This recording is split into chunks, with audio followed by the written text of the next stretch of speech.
दोस्तों नमस्कार। 4 PM गुजरात पर 4 PM न्यूज नेटवर्क पर आप सभी का बहुत बहुत स्वागत है। मैं हूं आपका दोस्त मयूर जानी। दोस्तों आप जानते हैं कि हम बीच बीच में जो है आप से जब बात करते हैं तो एक हमारा पसंदीदा एक एक प्रकार है जिसको वो वैसे हास्य में आता है, हास्य विनोद में माना जाता है। उसको कहते हैं कटाक्ष, सटायर, व्यंग, है ना। तो वो हमें बड़ा पसंद है और हम जानते हैं कि आपको भी बड़ा पसंद है, आप देखते हैं हमारे वो कार्यक्रम। तो आज उस व्यंग को जो है इस्तेमाल करते हुए हम इस पूरे कार्यक्रम में बातचीत करने वाले हैं। और हमारे साथ आज जो हैं वो जुड़ने वाली हैं, वो बहुत बढ़िया व्यंगकार हैं। डॉक्टर मेडुसा से आप परिचित हैं, आप ने पहले एक बार हमारे साथ उनको देखा हुआ है और आप उनको सोशल मीडिया पे बहुत अच्छी तरह से देखते हैं, सुनते हैं और मुझे पता है क्योंकि मैं उनको फॉलो करता हूँ, तो आप बड़ा पसंद भी करते हैं। तो आज हमने उनको आमंत्रित किया डॉक्टर साहब मेडुसा को कि भाई आप आइए। और अब देश में तो बहुत कुछ हो ही रहा है। हमारा देश ऐसा देश है कि जहाँ कुछ न कुछ होता ही रहता है और जब तक प्रधानमंत्री के पद पर मोदी साहब है तब तक को हमको गारंटी है, उनकी एक गारंटी हमको पता है जो सच साबित होने वाली है हमेशा, वो ये है कि ऐसा कुछ न कुछ होता रहेगा जिस पर हमको बात करना ही पड़ेगा। तो डॉक्टर मेडुसा जी को हम हमारे साथ जोड़ देते हैं और उनका स्वागत भी कर लेते हैं। आपका फिर से स्वागत है 4 PM पर। थैंक यू सो मच तो मयूर जी, बहुत बहुत धन्यवाद आपका और आपके दर्शकों का भी दोबारा मुझे बुलाया है तो जरूर पहला वाला एपिसोड अच्छा लगा होगा फिर। सबको अच्छा लगा था और बीच में मेरी गलती भी है, मैंने एक बार इनको बोला कि हम लोग कार्यक्रम करेंगे और मैं ही भूल गया। तो मैंने उनको लिंक भी भेजा, तो वरना ये तीसरी बार उनकी मुलाकात होती आपसे। पर अगर मैं वो आपके वो कॉल सेंटर जो भाजपा का होता है और दूरदर्शन वगैरह तो मैं देखता ही रहता हूँ बेसिकली। तो कॉल सेंटर में कुछ है, नई बात आई है क्या? अरे उधर भैया, कुछ है? कॉल सेंटर तो बहुत बिजी था, बहुत बहुत ज्यादा। लेकिन वैसे कॉल सेंटर से पहले मैं पूछना चाहूंगी, आपके पीछे एक किताब है, वो कौन सी किताब है? पीछे जो अच्छा एक ये लाल वाला। वाली किताब। हाँ। अच्छा ये हाँ। हम्म। ये- ये लाल रंग की दिख रही है मुझे, ये एक चाइना का कॉन्स्टिट्यूशन तो नहीं है कहीं? अच्छा, ठीक। शक्ति के 48 नियम, 48 नियम, ठीक ठीक है, ठीक है। ये वाले ठीक है। मुझे लग रहा था कि कहीं चाइना का कॉन्स्टिट्यूशन अब राहुल गांधी टाइम से उनसे इंस्पायर होके चाइना का कॉन्स्टिट्यूशन लेके तो घूम नहीं रहे हैं। मुझे थोड़ा सा डर लगने लग गया था। देखिए हमारे पीछे भी ग्रीन कलर का स्क्रीन है। आप ये मत सोचिए कि हम पाकिस्तान का फ्लैग लगा के घूम रहे हैं, ये बस ग्रीन स्क्रीन है। इसके पीछे हम इसको लगा के हम अपने वीडियो वगैरह बनाते तो कुछ भी डाल सकते हैं, इसीलिए ये ग्रीन स्क्रीन है। मैं पहले ही क्लियर कर देना चाहती हूँ, इससे पहले की जो भक्त मंडली है या कहीं की और थोड़ी सी जो इनकी खान मार्केट गैंग है तो वो मुझे अपना समझने लग जाए, इससे अच्छा मैं ये वो कर लेती हूँ। मैंने थोड़ा पहले ही डिस्क्लेमर दे दिया। और जहां तक मेरे कॉल सेंटर की बात है, कॉल सेंटर बहुत बिजी था। इलेक्शन के रिजल्ट के दिनों से बहुत बिजी था, क्योंकि पहले तो जब आप 400 का वो करेंगे और उसके बाद आएंगे आपके 240, तो उसको रफू भी तो करना है ना। इतना बड़ा फट गया, 400 सेंटीमीटर का फट गया, तो रफू करने के लिए 240 तक टांके लगे। तो उसके बाद फिर बताना पड़ेगा कि भैया कैसे बताओगे, क्या करोगे। तो वो एनडीए सरकार वाला हमने चलाया। फिर तो आपने देखा होगा कि बीजेपी सरकार की जगह अब एनडीए सरकार बोला जाता है, या मोदी सरकार की जगह एनडीए सरकार बोला जाता है। वो हमारे कॉल सेंटर का किया धरा है। तो हमने बहुत अच्छा, मुझे लगता है कि हमने बहुत अच्छा काम किया है इस विषय में। हमारा थोड़ा सा फेलियर रहा कि हम लोगों ने दोबारा से हमने राहुल गांधी को, या जो अभी नेता प्रतिपक्ष है, उनको हमने पप्पू बनाने की कोशिश की। बट अनफॉर्चुनेटली हमारे पॉपो का ही पप्पू बन गया। तो ये एक हमारा फेलियर रहा है, हम मानेंगे, इसकी हम नैतिक जिम्मेदारी लेते हैं। लेकिन मैं रिजाइन नहीं कर सकती, क्योंकि आपको पता है रिजाइन यूपीए की सरकार में हुआ करता था, एनडीए की सरकार में रिजाइनेशन वगैरह नहीं होता। तो मैं रिजाइन तो नहीं करूंगी अपने कॉल सेंटर की पोजीशन से। बाकी बाकी सब ठीक है। फिलहाल तो सर हमारे घूम रहे हैं बाहर, नहीं सॉरी, घूम नहीं रहे हैं, राजनीतिक दौरे पर गए हुए हैं, सॉरी। अच्छा, उससे मुझे याद आया कि वो उस पर आपकी क्या प्रतिक्रिया होगी कि वो ताजा अभी उन्होंने हड़बड़ी में वो शपथ ले ली वो राष्ट्रपति भवन में, और उसके बाद तुरंत जो है वो एक दिन के लिए ही सही, कारण क्या था दुनिया में किसी को पता नहीं चला, लेकिन वो इटली चले गए। मतलब तो क्या था ये, कुछ खास देश की इटली आप पूछता है लोगों कि को, मुझे समझ में नहीं आता है कि इटली से इतनी मोहब्बत क्यों है। मतलब गए हैं हमारे प्रधानमंत्री जी, कुछ सोच समझ के गए होंगे, इतना सोच लीजिए। अरे वो देश के प्रधानमंत्री हैं और अभी भी जैसे वो मॉस्को में है, रशिया में है। तो देखिए आप लोगों की सोच ना बहुत बहुत छोटी हो गई है। आप लोग सिर्फ देश के परिप्रेक्ष्य में सोचते हैं। मुझे लगता है हमें ग्लोबल, एक वैश्विक चिंता की जागरण की जरूरत है, और उसी वैश्विक चिंता को हमारे सबके सारे भारतवासियों के मन में उस वैश्विक चिंता को जगह देने के लिए और सबको उस तरफ सोचने के लिए प्रेरित करने के लिए हमारे मोदी जी बाहर जाते हैं। और उन्होंने पहले ही दिन से ये कह दिया, क्योंकि हम लोग का, आपको तो पता है 2047 तक तो कुछ होने नहीं वाला है। मतलब 2047 तक अमृतकाल हो जाएगा, तो 2047 की शुरुआत तो अभी से होगी ना, 24 से ही होगी। तो पहले दिन से आप ये देखिए, पहले दिन से उस इंसान ने एक ग्लोबल थिंकिंग को डेवलप करने के लिए अपने लोगों में शुरुआत कर दी कि आप सोचो ही मत कि आपको देश में रहना है, आप तुरंत बाहर निकल जाइए, तुरंत आप इटली चले जाइए, तुरंत मॉस्को निकल जाइए। और इससे देखिए लोगों को प्रेरणा भी तो मिलती है कि आज के इकोनॉमी में जहां लोग भूटान, बांग्लादेश भी घूमने नहीं जा पा रहे हैं, वहां पे लोग इटली जा रहे हैं। तो आफ्टर ऑल तो हमारे मोदी जी तो हमारे जैसे ही है ना, इंसान ही है, मिडिल क्लास आदमी है। तो इंसान है। या अरे वो तो कह रहे हैं, वो तो अपने आप को नॉन अरे बायोलॉजिकल कह रहे हैं, आप कह रहे हैं इंसान है, कैसे? अरे देखिए, अरे बिल्कुल सब क्षमा कीजिएगा, नहीं वो नॉन बायोलॉजिकल है तो वो अपने आप को कुछ भी कह सकते हैं। हम लोग तो इंसान ही है ना। जैसे हम लोगों ने, जब इंसान ने जब भगवान के रूप की कल्पना की, तो उसने ऐसा नहीं करा कि कोई जानवर होगा या कुछ और होगा। भगवान के रूप की कल्पना भी इंसान के स्वरूप में ही की, क्योंकि हमारी सोच लिमिटेड है।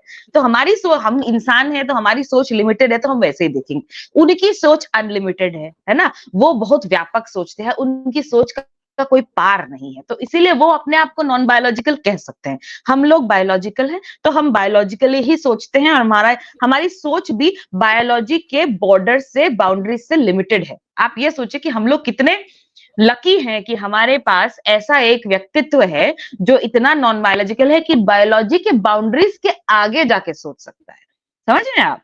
आपको अपनी अपनी किस्मत का अंदाजा नहीं है। एज भारतवासी हम लोग कितने किस्मत वाले हैं, इस चीज का आपको अंदाजा नहीं है कि हमारे पास एक ऐसा इंसान है जिसका डायरेक्ट कनेक्शन है ईश्वर से। और डायरेक्ट ईश्वर से उनकी बातचीत होती है, समझ के परे है। तो इसीलिए ज्यादा देखिए, समझ के परे जो चीजें होती है उनको ज्यादा समझने की कोशिश नहीं करनी चाहिए, उनको एक्सेप्ट कर लेना चाहिए। मैं कहता हूँ कि वो देखिए, इटली की जो प्रधानमंत्री G20 में आई थी, मेलोनी जी, है ना, तो वो कितनी गर्मजोशी से हमारे प्रधानमंत्री ने उनका स्वागत किया था, शेक हैंड करके। 1-1.5 मिनट का शेक हैंड चला था, और भी चलता अगर वो मेलोनी जी अगर तब मना नहीं करती तो।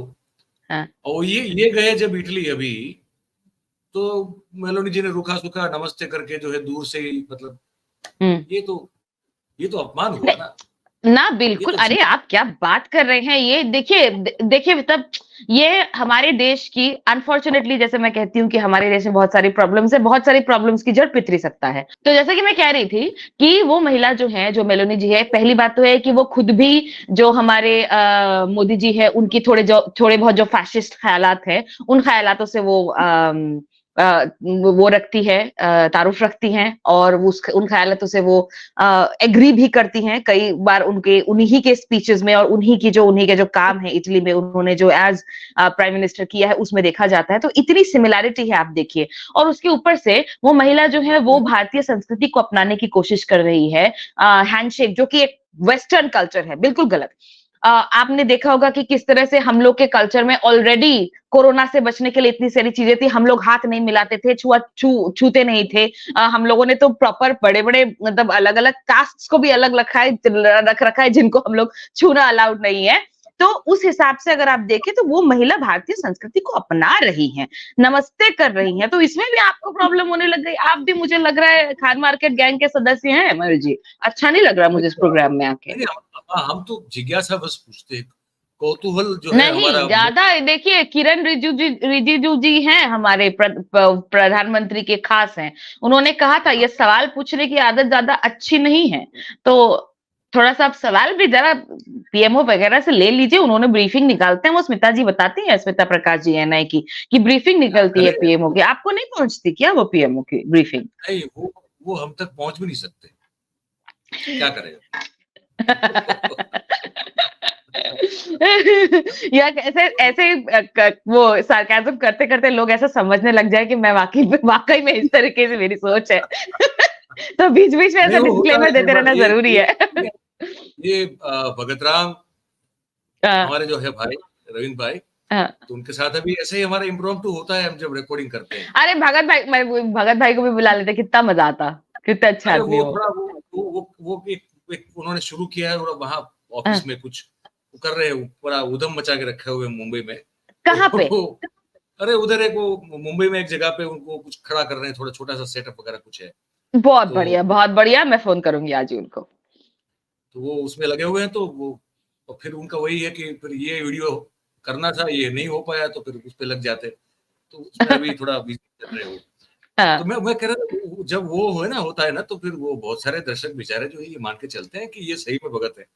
और सही में। मुझे फिर वो स्पष्टता करनी पड़ती है कि भाई ये व्यंग है, इसको आप हाँ, और समझिए। अरे अभी अभी पता है क्या हुआ था आपको? न्यूज लॉन्ड्री का की टीम आई थी।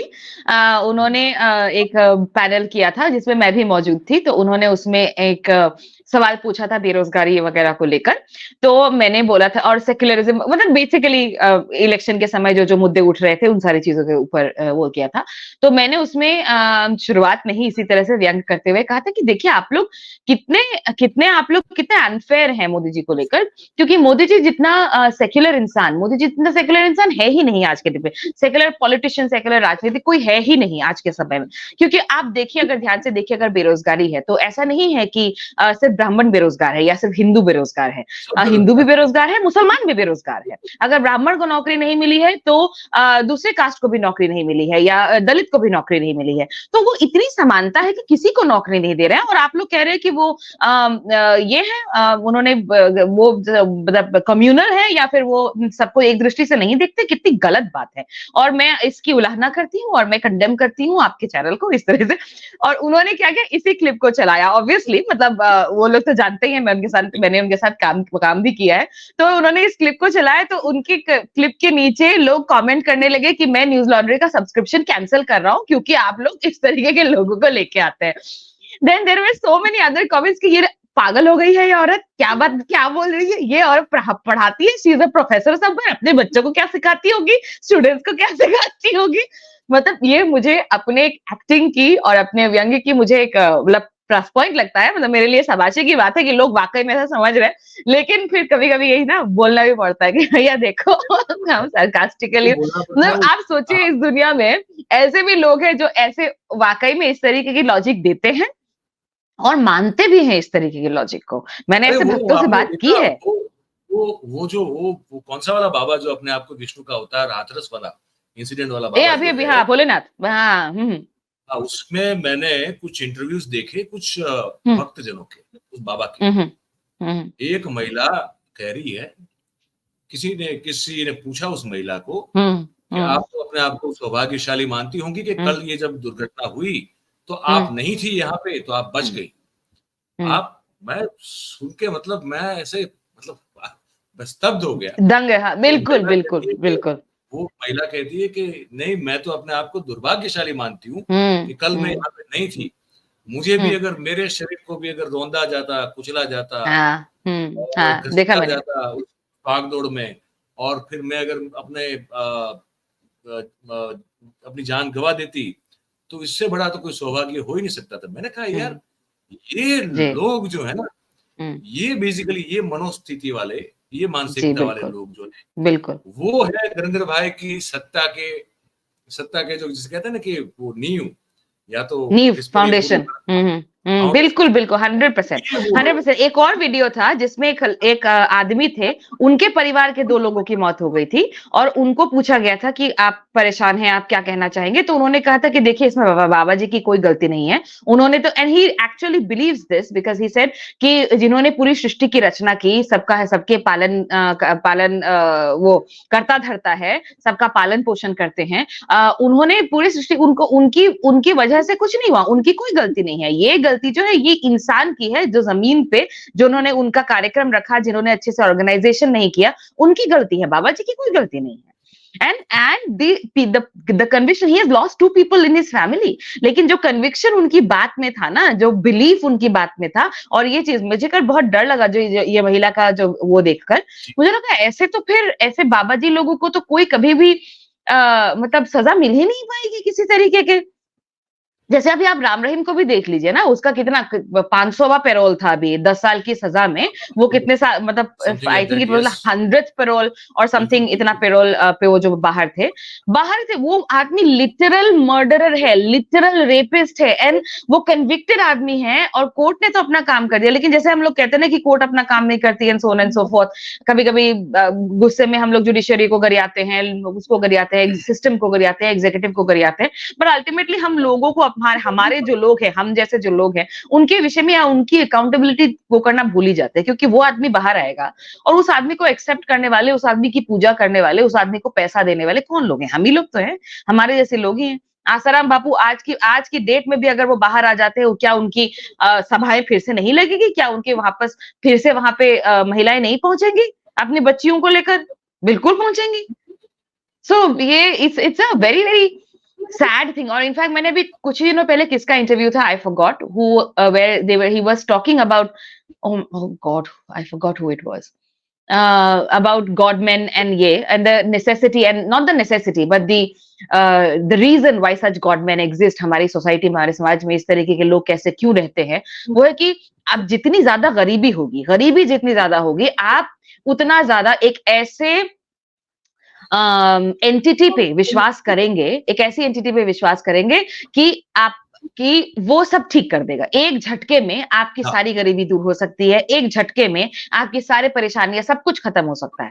और उस चीज के लिए, उस एक मिरेकल, उस एक, the word that person used was miracle. I'm completely forgetting किसका इंटरव्यू था, बट मुझे बिल्कुल सही लगी ये बात, क्योंकि गरीबी जितनी ज्यादा होगी, उससे बाहर निकलने की इच्छा आपकी उतनी प्रबल होगी। ये सिस्टम वैसा नहीं है कि आपकी उस इच्छा को वो रीइंफोर्स करे, या आपको एक स्कैफोल्डिंग प्रदान करे, या आपको एक सहारा प्रदान करे जिसके ऊपर खड़े होकर आप अपनी गरीबी से बाहर निकल सके, है ना? तो आप उसी एक एंटिटी की तरफ आस लगाए बैठे रहते हैं, जो आपको लगता है कि आपके सारे कष्ट हर लेगी, दुख हर लेगी। और जब तक ये सिस्टम, जब तक इस लेवल की गरीबी है कि आप एक इनविजिबल किसी एंटिटी पे आप विश्वास कर सकते हैं, तब तक तो ये गॉडमैन नहीं जाएंगे, क्योंकि वो बोलेंगे कि हाँ, मैं एक जरिया हूं वहां तक पहुंचने का, उस मिरेकल तक पहुंचने का। तो आप कुछ भी करोगे उस मिरेकल तक पहुंचने के लिए। और मैं देख रहा था कल प्रधानमंत्री जी को रशिया में, वही जो इकट्ठा किए जाते हैं इंडियन डायस्पोरा के जो लोग होते हैं, वहां जो उनको संबोधित कर रहे थे, और फिर जो वो अद्भुत एक वो उनका माया जाल है, 5-15 जो है वो ही नारे लगाएंगे, लेकिन लगेगा कि सब ने नारा लगाया, सब उनकी, मतलब 5-10 लोग उनकी जय जयकार बुलाएंगे, लेकिन लगेगा कि ये मतलब तो कि वो होगी।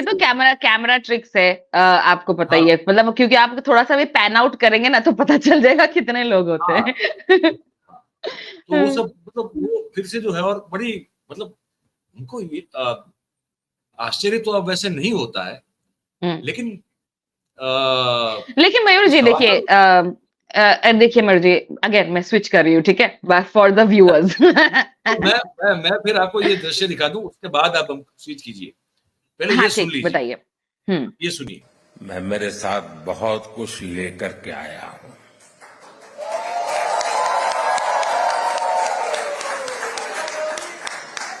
मैं अपने साथ हिंदुस्तान की मिट्टी की महक लेकर के आया हूं। अब ये बताइए, ये क्या है? बिल्कुल सही बात है, सही बात है। आपको इसमें प्रॉब्लम क्या हो रही है? हिंदुस्तान की मिट्टी के पहली बात तो यह है कि इतना बढ़िया एक जूम इन करके एक महिला की फोटो दिखाई गई मतलब मुझे तो लगा नैन कि सुख उनको लेके प्राप्ति। आए हैं शायद साथ में। पहले मुझे लगा कि शायद वो नहीं कोई नहीं, बड़ी व्यक्ति ये होगी, हम भी देखिए, जानते होंगे। बिल्कुल बिल्कुल गलत बात है। आप विषयांतर कर रहे हैं। देखिए, मोदी जी अपनी इस मिट्टी की महक लेके आए हैं, आपको इसमें प्रॉब्लम क्या है मुझे पहले ये बताइए। वो मिट्टी किधर हिंदुस्तान है? की मिट्टी की महक लेकर गए हैं वो। मिट्टी इतनी सारी मिट्टी हमारे दिख यहाँ इतनी बढ़िया मिट्टी है, आपकी आप क्या कह रहे हैं कि हमारी मिट्टी खराब है? हमारी मिट्टी चेहरे पर लगाकर उनके कितनी ग्लो आई आपने देखा नहीं है? हैं? पहले अरे कैसे वो लगते थे ग्लो आप? वो गोधरा वाला सुनिए एक सेकंड, वो बीबीसी का चीज जो डॉक्यूमेंट्री है उसमें जो गोधरा वाला जो डॉक्यूमेंट्री है उसमें आप उनकी फोटो, उनका वो देखिएगा, जो इंटरव्यू एक है उनका, उसमें देखिएगा उस टाइम पे कैसे लगते हैं, और तब से उन्होंने मिट्टी ही मिट्टी लगाई है अपने शक्ल पे। ठीक है, और देखिए उनकी शक्ल क्या ग्लो आता है आज की डेट में। आप भी लगाया कीजिए, आपके भी ग्लो आएगा। आप तो वीडियो में भी रहते भी है, करना चाहिए। देखिए एक दो पूरे कारण मेकअप इंडस्ट्री को, हिंदुस्तान के मेकअप इंडस्ट्री को वो जमीन से जोड़ रहे हैं, मिट्टी से जोड़ रहे हैं। आपको प्रॉब्लम हो रही है इस चीज पे। उस वही मिट्टी लगाकर जिस महिला पे पहले जूम किया गया ना, उनका जो निखार है यही मिट्टी लगाकर हुई। आपको क्या लगता है वो रशिया में रहती है, अच्छा खाती है, पोल्यूशन फ्री में रहती है, वो उनका हेल्थ केयर फ्री है और ये फ्री है, अलग अलग चीजें फ्री है, वहां पे कमाती है, रूबल कमाती है। हमारा इंडियन रुपीज में तो रूबल काफी स्ट्रांग है, उस हिसाब से देखा जाए तो तभी तो निखार आया है, तभी तो निखार आया है। तो वो आप भी किया कीजिए। मुझे इस बात का मतलब एकदम पसंद नहीं आ रहा है कि आपको वो मिट्टी की खुशबू लेके गए हैं और आपको लग रहा है कि हाँ, आपको तो परेशानी होगी ही, क्योंकि अल्टीमेटली परफ्यूम इंडस्ट्री में दबदबा किसका है? दुबई वालों का है ना, यूएई वालों का है। आपका कनेक्शन उधर होगा पक्का, इसीलिए आपको हिंदुस्तान की मिट्टी की खुशबू से प्रॉब्लम आ रही है। समझ रही हूँ मैं सब कुछ। पर वो मिट्टी किधर थी? वो कहीं थी नहीं वो मिट्टी। अरे वो अरे आप गजब आदमी, वो नॉन बायोलॉजिकल इंसान है। नॉन बायोलॉजिकल इंसान है, सामने कौन बैठा है? बायोलॉजिकल इंसान। हमारा शरीर किससे बना है? मिट्टी से बना है। मिट्टी से ही तो हमारे शरीर बने, मिट्टी में मिल जाना है। आपने सुना नहीं है बचपन में? अरे देखिए, मोदी जी जब भी कोई बात करते हैं, उस बात की लेयर्स होते हैं, प्याज की तरह। प्याज तो चलो वो खाते नहीं होंगे, वेजिटेरियन आदमी है। मशरूम खाते हैं, बहुत महंगा। लेकिन मशरूम में भी अगर आप देखेंगे तो मशरूम का भी मतलब अंदर तक पहुंचने के लिए, मशरूम के अंदर तक पहुंचने के लिए इसके लेयर्स निकालने पड़ते हैं। कई शिटाकी मशरूम टाइप के अलग अलग मशरूम्स होते हैं। वो तो शायद कितने कितने रुपए किलो का मशरूम होता है जो वो खाते हैं। बहुत महंगे किलो, महंगा होता है ना वो, कितने हजार रुपए का किलो होता है पर किलो, उतना वो मशरूम खाते हैं। देखिए, आप हम लोग की सोच, जैसा कि मैंने पहले भी कहा, हमारी सोच जो है वो बायोलॉजी के दायरों से लिमिटेड है। और ये आदमी जो है, ये नॉन बायोलॉजिकल अवतार आदमी, ये बायोलॉजी के बाउंड्री से परे सोचता है। इसीलिए वो मिट्टी नहीं लेके गए, बिल्कुल नहीं, लेकिन मिट्टी से बने हुए इंसान उनके सामने बैठे हुए थे। तो महक जो है वो क्या दुबई के परफ्यूम की होगी कि क्या होगी? नहीं, बिल्कुल नहीं। हमारे इंडिया के, हिंदुस्तान की मिट्टी की महक है वो। दुबई का कनेक्शन तो आपके साथ है, उनके साथ नहीं। उनका कनेक्शन मत निकालिए आप। उनका वो इंडिया का ही परफ्यूम होता है, गौमूत्र होता है उसमें, और गोबर भी होता है शायद। आपने कहा शरीर जो है मिट्टी का बना हुआ है, हम्म मिट्टी से क्या निकलता है? खुशबू तो निकलती नहीं, पसीना निकलता है। खुशबू वाली पसीना बात नहीं। चेहरे पे लगाइए, ग्लो लाइए आप। ये है। हम तो कहा वैसे, हम तो दिन में 1 आध घंटा बस कसरत कर लेते हैं, बाकी तो और कुछ कर नहीं पाते। मोदी जी तो दिन भर योग मुद्रा में रहते हैं, वो बात सही है। बिल्कुल रहते हैं, पर मेडिटेशन करते हैं। 4 घंटा तो वो आदमी सोते हैं। 4 घंटा भी सोते नहीं होंगे, मुझे लगता है 4 घंटा भी वो मेडिटेशन ही करते होंगे। हाँ, मुझे भी लगता है कि शायद वो सो नहीं पाता ना आदमी। देखिए ना, वो जो डरा हुआ आदमी होता है वो कब सो पाएगा? कि यहाँ से डरा कोई हुआ किसी ने आदमी, हमला। डरे हुए आदमी की बात मतलब देखिए, अब ऐसा कहते हैं कि अगर आपने जीवन में पाप किए हो तो आपके वो पाप जो है वो आपको रात में जगाते रहते हैं। मैं ऐसा नहीं कह रही कि उन्होंने कोई पाप किया है, ठीक है, बस मैं कह रही हूँ कि ऐसा कहते हैं लोग। जी, ऐसा कहते हैं। ऐसा कहते हैं। ऐसा, इसका मतलब ये नहीं है कि मोदी जी ने भी जो कुछ किया होगा 2002 में, जो किया 2020 में जो करवाया, उसकी वजह से वो जगह रहते होंगे। नहीं, ऐसा नहीं है, ऐसा बिल्कुल भी नहीं है। वो जगह रहते हैं क्योंकि वो सोचते हैं कि आगे क्या करना है। जब आप पता ही है 2045 47, तो 2047 की बात होती है, 47 की बात होती है, अमृतकाल पे लेके जाना है। ठीक है, आप लोग मृत काल मत समझिए, अमृत काल है वो, अमृत काल, ठीक है, अमृत काल में लेकर जाना है, तो इसीलिए सोचना तो पड़ेगा इंसान को, सोएगा कैसे, कैसे सोएगा, नहीं सोच सकता ना। ये बात आपकी वैसे ठीक है, पर मैं एक चीज और भी आपको दिखाना चाहता था। अगर आप देश की जनता के लिए इसका कुछ अर्थ कर दें, बताइए। वो उनका निवेदन में ढूंढ रहा हूँ, मुझे मिल जाना चाहिए। अभी मिल जाएगा, अभी मिल जाएगा, कोई बात नहीं। ये कहीं कहीं रखा था संभाल के, मोदी जी की हर बात में संभाल के रखता हूँ एकदम। अब देखिए मोदी जी अभी वहां गए ना, जो अननोन सोल्जर का जो उनका वो है, रशिया में एक स्थल है, तो वहां पे वो फूल स्वर्ण, हाँ स्मारक जो है वहां पे वो स्वर्ण वो अर्पित करने गए, अपनी श्रद्धांजलि अर्पित करने के लिए गए। देखिए कितना महान इंसान है, कितने महान व्यक्ति हैं। हमारे अभी अभी कश्मीर में एक आतंकवादी हमला हुआ है जिसमें 5 हमारे जवान शहीद हुए, ठीक, और 5 हमारे जवान शहीद यहाँ पे हुए और उन्होंने वहां रशिया में उनके लिए श्रद्धांजलि अर्पित की। कितने इंटरनेशनल रिकॉग्निशन दिलवाई है हमारे जवानों को, है ना, जो हमारे जवान यहाँ पे शहीद हुए, उनका उन्होंने भले ही नाम नहीं लिया, भले ही उन्होंने उनके बारे में कहीं जिक्र नहीं किया या फिर इस चीज को एक्नॉलेज भी नहीं किया है ना, क्योंकि दिन भर तो ट्विटर पे वो रहते नहीं, अनफॉर्चुनेट सी बात है, मतलब इंसान इतना बिजी रहता है, कितना ट्विटर करेगा, है ना। तो इतने सारे प्रॉब्लम्स हुई हैं, तो बिकॉज ऑफ दैट रीजन चलिए, लेकिन आप देखिए उनके जहन में है, उनके मन में इन सबके लिए श्रद्धांजलि है, उनके मन में इन सबके लिए कितनी श्रद्धा है और कितनी इज्जत है कि उन्होंने वहां रशिया में जाके वहां पर उनके लिए श्रद्धांजलि अर्पित की है। आपको ये सब चीजें, आप देखिए आप पत्रकार है, आपको ये सब चीजें पे लिखना चाहिए, बतानी चाहिए लोगों को कि वो कितनी बड़ा काम कर रहे हैं। ठीक है कश्मीर का नाम नहीं लिया, ठीक है हमारे जवानों को शहादत के लिए उन्होंने नमन नहीं किया, कोई बात नहीं, रशिया में तो किया ना। ये अच्छी बात तो नहीं हुई ना, वो कैप्टन अंशुमान को मरणोपरांत जो है कीर्ति चक्र दिया जाता है, अब उनकी माता जी जाके राहुल गांधी से मिल लेती, कहती है कि अग्निवीर जो है बंद किया जाए। अब जी ये बात तो मैंने देखी, लेकिन हमारे कुछ लोग हैं, कैप्टन अंशुमान जो हमारे शहीद है, जिनको परमवीर चक्र या अशोक चक्र क्या मिला है उन्हें, कीर्ति चक्र क्या भी, हाँ ओके, तो जो मिला है उनकी माताजी जो है, मतलब ये देखिए उनकी माताजी की कोई गलती नहीं है, ये गलती कंप्लीटली राहुल गांधी की है, ठीक है, क्योंकि राहुल गांधी ने अपनी एक छवि ऐसी बनाई है कि वो जो लोग दुखियारे हैं या फिर वो जो लोग जिनको परेशानी है किसी भी तरीके की, जैसे हमारे छात्र हो गए, नीट वाले छात्र हो गए, वो भी उन्हीं के पास जाके पहुंच रहे कि बताइए सर हमारा मुद्दा रखिए, वो जो हमारे बेरोजगार हैं वो भी उन्हीं के पास जाके पहुंच रही है, सर हमारा मुद्दा रखिए। अग्निवीर जो है, अग्निवीर से जो लोग परेशान हैं, आपको वैसे पता होगा अग्निवीर से हमारे 20 सोल्जर्स अभी तक, 18 सोल्जर्स अभी तक वो शहादत मिल चुकी है, उनको शहीद हो चुके हैं। उनमें से आई थिंक 18 में से एग्जैक्टली मुझे नंबर नहीं पता है, लेकिन कुछ लोगों ने ऐसा कहा गया है, कुछ लोगों ने आत्महत्या भी की है। तो वैसे लोग भी उनके परिवार भी जाके राहुल गांधी के पास पहुंचे, तो राहुल गांधी अपनी छवि इस तरीके की बनाकर कि लोग मेरे पास आ सकते हैं अपनी तकलीफें लेकर, लोग मेरे पास वो कर सकते हैं, मैं उन तकलीफों का हल निकालने की कोशिश करूंगा, मैं उनका दुख बांटने की कोशिश करूंगा, इस तरीके का एक इमेज वो बनाकर साबित क्या करना चाहते हैं, क्या साबित करना चाहते हो?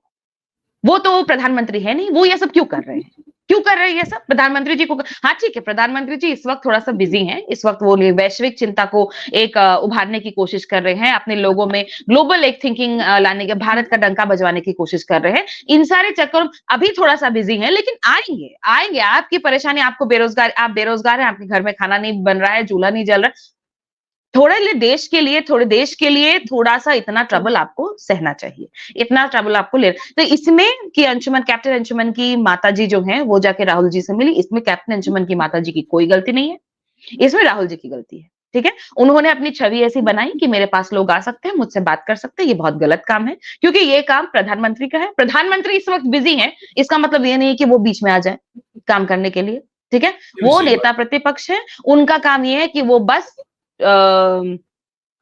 पार्लियामेंट में हल्ला करे, बस उनका इतना काम है। और जो हमारी जो गोदी मीडिया के जो लोग हैं, सॉरी जो मीडिया के लोग हैं, वो माफ कीजिएगा, जो मीडिया के जो लोग हैं वो जितने उनको उनको अच्छा लगता है गोदी में बैठना, भले बैठे, हमको कोई आपत्ति नहीं है। वैसे ऑब्वियसली और आपको देखना चाहिए, आपको ये बात भी समझनी चाहिए कि देश का प्रधानमंत्री या देश की सरकार इतनी वेलकमिंग है लोगों के प्रति कि गोद में बिठाती है सीधे।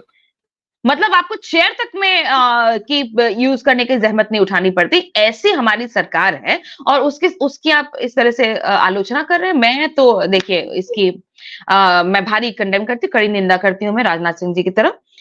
तो हाँ, तो ये बात है। तो इसमें कैप्टन अंजुमन के माता जी की कोई गलती नहीं है, ये गलती कंप्लीटली राहुल गांधी की है। उन्हें इस तरीके का काम ही नहीं करना चाहिए कि जनता उनके पास आए। अभी भी देखिए मणिपुर में घूम रहे हैं, बताइए जिस मणिपुर में आज तक एक साल हो गए मणिपुर में हिंसा भड़की हुई है, एक साल, हर दूसरे दिन 5 लोग मर जाते हैं, हर दूसरे दिन। कोई वहां पे सरकार का कोई चक्कर नहीं है, कोई सरकार का कोई चक्कर नहीं है वहां पे। मिलिट्री ही चला रही है, नॉट मिलिट्री, हमारी मिलिट्री नहीं, हमारी भी मिलिट्री नहीं, हमारी मिलिट्री भी वहां पे होती तो दूसरी बात है। हमारी मिलिट्री के तो वहां पे आर्म्स छीन लेते हैं अरम्बाई टेंगोल के लोग। तो वहां पे उनकी एक पैरेलल सरकार चल रही है आतंकवादी संगठनों की। और तो वहां पे तो वो गए नहीं अभी तक, जहां मोदी जी तक नहीं गए वहां राहुल जी पहुंचे हुए हैं। क्यों भाई, क्यों? किसने बुलाया उन्हें? मणिपुर के लोगों ने बुलाया है ना? नहीं बुलाया ना उनको, तो काहे गए? जहां मोदी जी तक नहीं गए हैं अभी तक, वहां आपको जाने की क्या जरूरत है? हाँ, ये बात बड़ी बताइए आप। ये एकदम गलत चीज है। ये एक राहुल गांधी बहुत एक गलत एग्जाम्पल सेट कर रहे हैं। वो एक स्टैंडर्ड सेट कर रहे हैं कि देश के नेता को या फिर किसी लोगों के नेता को या फिर एक कम्युनिटी के नेता को या नेता को बेसिकली लीडर को, किसी भी लीडर को इस तरीके का होना चाहिए। एकदम गलत एक स्टैंडर्ड सेट कर रहे हैं। और मुझे बहुत डर है कि अगर ये स्टैंडर्ड कांग्रेस के दूसरे लोग अपनाने लग गए, सिर्फ राहुल गांधी नहीं, बाकी दूसरे लोग भी अपने अपने जगहों में अपने अपने अगर समस्तियों में जाकर अपने अपने कॉन्स्टिट्यूएंसीज में जाकर ऐसा करने लग गए, तो तब तो बहुत गड़बड़ हो जाएगी ना। तब तो हमारे लिए परेशानी की बात हो जाए, हमारे लिए मतलब भाजपा के लिए परेशानी की बात हो जाएगी कि अरे फिर उनको वोट कौन देगा। एनीवे, बट गलत बात है ये। राजनीति में बैलेंस मेंटेन करना चाहिए। अगर मोदी जी रशिया जा रहे हैं, आप इधर वेस्ट में कहीं चले जाइए, अमेरिका घुमाइए। मणिपुर जाने की क्या जरूरत है? अभी हाथरस भी पहुंच गए थे राहुल जी, और देखा था मैंने वहां पर वो गले लगा रहे थे लोगों को। और आपने खुद ही देखा हाथरस वालों को, खुद ही जहाँ पे वो मरे हैं लोग, उनको खुद ही परेशानी नहीं है कि हम मरे हैं। तो तुम काहे गए वहां पे पहुंच के? तुम काहे बता रहे हो कि नहीं नहीं तुमको दर्द हुआ? जरूरत नहीं थी, भड़का रहे हैं लोगों को। सही बात नहीं है, कड़ी निंदा करते हैं हम राहुल जी की। वैसे ये वार्तालाप जो है, हम चाहते थे कि कम से कम 1 घंटे का हो, लेकिन 3 बजे का हमने और एक टाइम दिया हुआ है ये इंटरव्यू का, मतलब एक और पॉलिटिकल इंटरव्यू है। बिल्कुल। ना हम इसको, हमको और बहुत सारे मुद्दे उस पर बात करनी थी, और अरे फिर से बुला अच्छा लीजिएगा, क्या है। हाँ, तो फिर से एक बार मिलेंगे वापस, क्योंकि अभी हाँ, वो आप बहुत इसमें सारी से छोटे वाले क्लिप्स, आप इसमें छोटे वाले क्लिप निकाल के YouTube शॉर्ट्स चलाइएगा ना, तो फिर से आपके भी लोग के सब्सक्रिप्शन कर जाएंगे, मैं बता रही हूँ। हम वो नहीं करेंगे। हम ये जाएगा पूरा अनकट जाएगा, पूरा अनकट जाएगा। बहुत बढ़िया, पूरा जाएगा। पर मिलना है और भी बातें करनी है, क्योंकि बिल्कुल हमारी बिल्कुल। बहुत सारी जिज्ञासा जो है अभी तक जो है वो उसका शमन नहीं हुआ है, तो ओहो, करेंगे फिर आज। बिल्कुल करेंगे। चलिए, बहुत धन्यवाद आपका। बहुत धन्यवाद मयूर जी। हर हर मोदी। एक ही बात है। चलिए, बाय मयूर जी। बाय। चलिए, मिलते हैं। तो दोस्तों, ये बातचीत थी, आपने सुनी।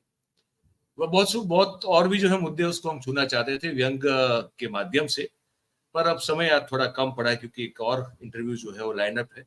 पर आपको ये बातचीत कैसी भी लगी हो, कमेंट करके बताइएगा। और अगर अच्छी लगी है तो फिर आप इस वीडियो को लाइक करें, इसकी जो लिंक है उसको शेयर करें, और हमारा जो चैनल है भाई, इसको आप सब्सक्राइब करें और अपने आसपास के लोगों से करें। बहुत धन्यवाद हमारे साथ जुड़ने के लिए इस कार्यक्रम में। Thank you very much. नमस्कार।